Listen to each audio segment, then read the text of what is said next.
I'm using the GI Bill right now. So am I. I have 4 months left on it, actually. How much do you love it? I love it. I love it too. It's amazing. I'm in love with the GI Bill. Who else? Have you used it yet, Kelly? I'm saving it for a rainy day. Yeah? It's worth it. It's definitely worth it. Well, with all the different ways that you can use it, especially in my position, that's why I kind of wanted to hold on to it, because I could use it for future ratings. Or if I wanted to get my master's, you can use it for that. So I'm just kind of biding my time. And what's even more great about it is the schools that use the Yellow Ribbon program. I'm actually on the Yellow Ribbon program right now. Great. Tell me about that. It's great. I'm at Loyola Marymount University. I'm using the Yellow Ribbon program there, and if it wasn't for Yellow Ribbon, I definitely wouldn't be at LMU. It's an expensive private school, but with the Yellow Ribbon program, it covers the additional cost of tuition. Whereas the post 9/11 GI Bill covers up to the cost of tuition for the highest in-state public school, which in California is UC Berkeley, and LMU is slightly more expensive than Berkeley. So the Yellow Ribbon program basically says the VA will discount half of the remaining balance if the school discounts the other half. And it's been great. It's been great to me. Well, that's great. And, I use the post 9/11 GI Bill as well. What's really great about it is it doesn't have to just only be used for a university, for a bachelor's or a master's degree. It can also be used for certifications and other programs out there. For example, I'm going to UCLA Extension, and they have these one-year certificate programs in all kinds of fields. And so I'm in the entertainment studies field, and it works out fantastic. I didn't think that it would cover it, but it does. And it turns out the post 9/11 GI Bill just covers a wide variety of programs that I didn't even know it did, and so it's really important that vets do their research. Right. And it's expanding too. The places that accept the GI Bill and are using it. But vocational schools and different kinds of stuff like that. Well, we can talk all day about the GI Bill, but we got to welcome everyone to the show. This is the Veterans Nation, brought to you by the Veterans Network, and you can go to veteransnetwork.net to catch us. We're going to be here. We're live. We're brand new, and we're going to be bringing veterans issues to you all the time, talking about it, but not just vets issues. We're going to be talking about everything from a vet's perspective.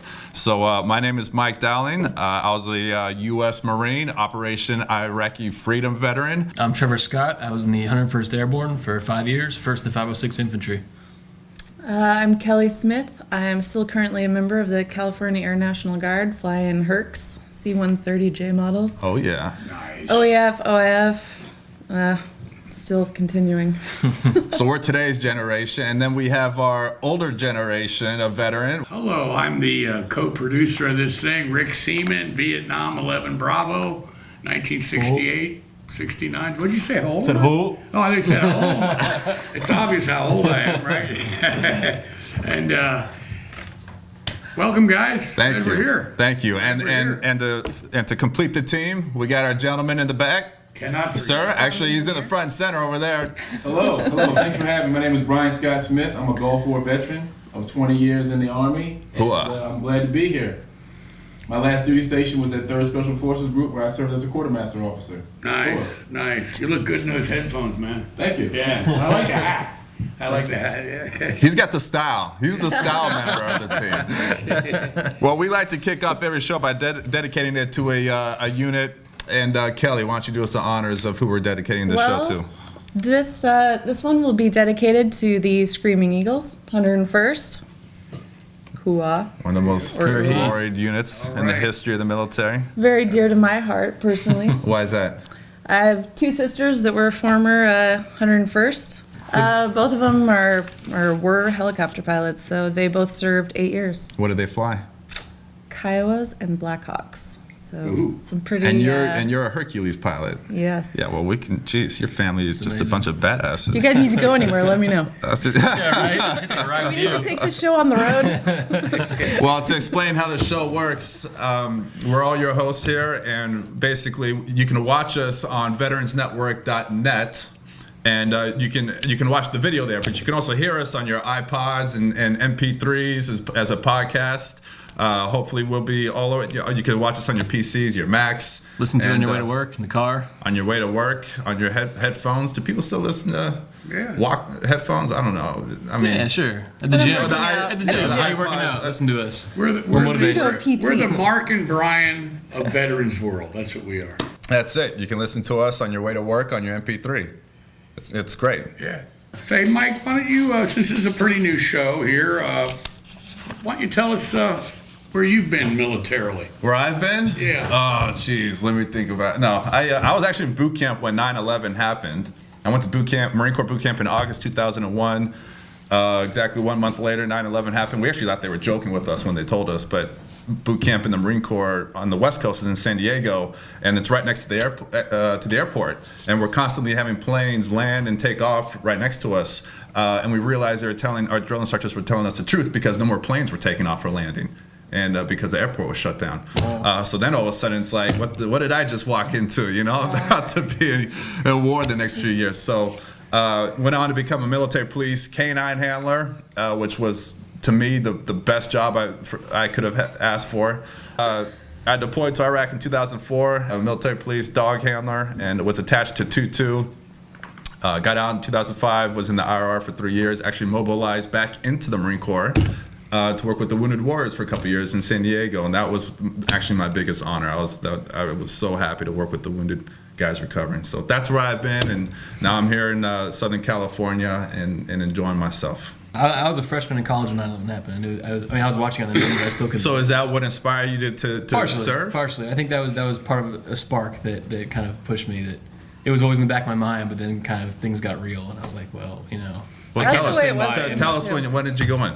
I joined in 2004 actually. After mulling it over for a while, I kind of was in college, not really knowing what I wanted to do, and then I just kind of felt like my generation is involved in 2 wars right now. I can't just sit here and watch CNN and get only 10% of what's happening. I just kind of had to, people told me, oh, you're stupid, you're dropping out of college to join the military. And I was like, well, I can't just leave it to, people who don't go to college and Sure. to finish these wars. So not that I necessarily supported either war or that I was like gung-ho about going to fight, but I just, I wanted to go do my part to help end it. So. And how many tours did you do? I did 2. I did 2 years. 1 year in Iraq, 1 year in Afghanistan. With what infantry, units? With the 101st, both 1st to 506. That's amazing. There you go. Ramadi, Iraq, and Wardak, Afghanistan. What years were you out there? I was in Ramadi 05 and 06, and then Afghanistan 08 and 09. We'll be right back. We're going to take a quick break. I pledge allegiance to the flag of the United States of America and to the republic for which it stands, one nation, under God, indivisible, with liberty and justice for all. Enjoy your freedom. Support combat wounded veterans. Presented by the Military Order of the Purple Heart. For more information, visit www.purpleheart.org. Okay, we're back, and on the line we have 2 gentlemen from the National Veterans Foundation, Mr. Freddie Cordova and Mr. Rich Rudnick, and they run the Veterans Hotline Service. Guys, are you there? Yes, sir. This is Freddie Cordova with the National Veterans Foundation. Hey, guys. Rich Rudnick with Freddie here. Good to go. Guys, what are the most frequent type of calls you receive from vets? I want to say thanks for the opportunity to getting us out here. It's important that we try to get our hotline and our name out there. We deal a lot with returning Iraq and Afghanistan, mainly Afghanistan, troops coming back from the war, just not being able to readjust and not sure what to do, what's next. I mean, you get out of the military, you've done your time overseas, and then you don't know what to do next. A good number of our calls, probably close to half, are starting out as financial. These guys get out of the service, and they've been in the service since they've been 18 or 19. They've not really understood how to hold a civilian job, and they're not used to the civilian work style. I mean, it is a lot different than being in the service. So does that kind of manifest into things like, okay, now my rent's due, I can't make a car payment? Yeah, I mean, actually, most of our calls start that way. And then, because the guys might is having issues with anger, or he's having issues with relating to civilians, and that's interfering with his job hunt. That's one thing that can interfere with a job hunt. And when we talk with him, we find out, well, yeah, he needs help finding work, but that's not the real problem for this particular individual.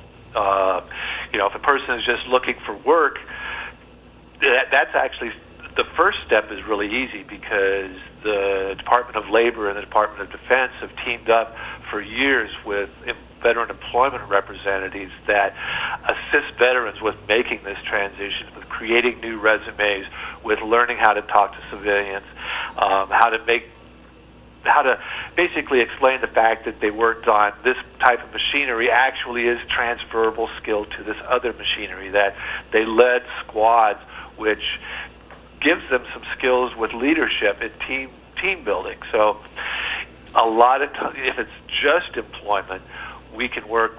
It's pretty good, pretty easy to find the resources they need. When the veteran is finished talking to your phone reps there at the NVF, does he pretty much leave the conversation with good info that will at least move him forward?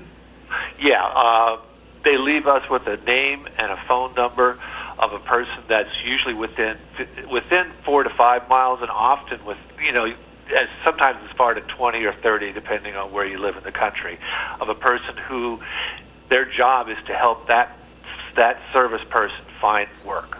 And that's the beauty of our hotline.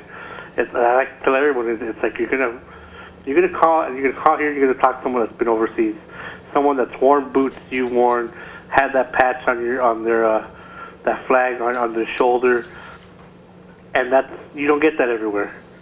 And that's one of the things that I hear a lot when the people call in.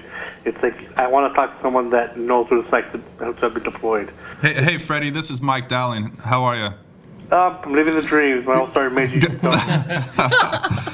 If a veteran wanted to get in touch with you, what is that hotline number? What number can they call? It's very simple. It's 1-888-777-4443. Once again, that's 1-888-777-4443. That's really great work you guys are doing. About how many vets would you guys say that you treat a month or help out in any way?